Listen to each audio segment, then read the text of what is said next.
Product by FL Band Present.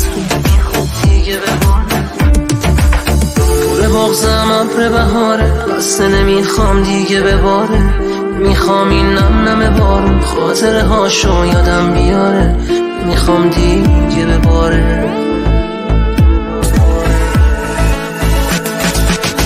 دیگه اشکام دست خودم نیست، جا دیگه واسه قصه و غم نیست.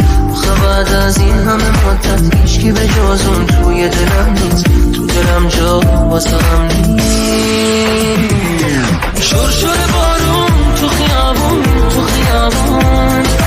مگه چیه غیر از خاطر قانون، خاطر قانون.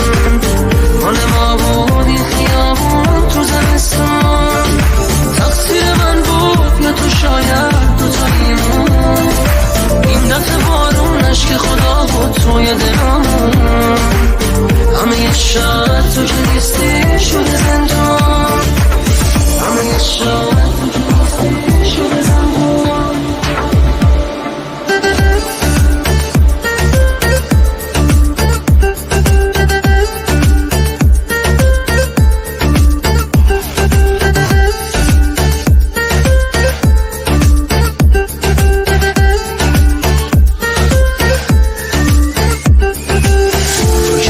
ساده بریدی، ساده بریدم از همه دنیا.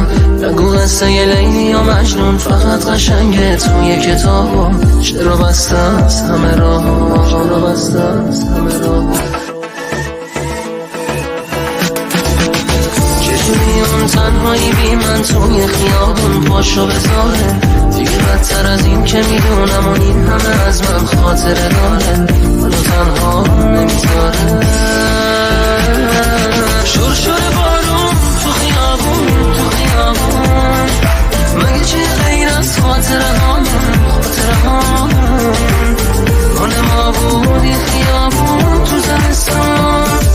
تقصیر من بود یا تو شاید دوتاییمون. این دفعه بارون عشق خدا بود توی دلمون. همه شهر تو که نیستی شده زندان. شور شور بارون تو خیابون، تو خیابون. مگه چی غیر از خاطره هامون، خاطره هامون. مال ما بود این خیابون تو زمستان. تقصیر من بود یا تو شاید دوتاییمون. این دفعه بارون عشق خدا بود توی دلمون. همه شهر تو که نیستی شده زندان.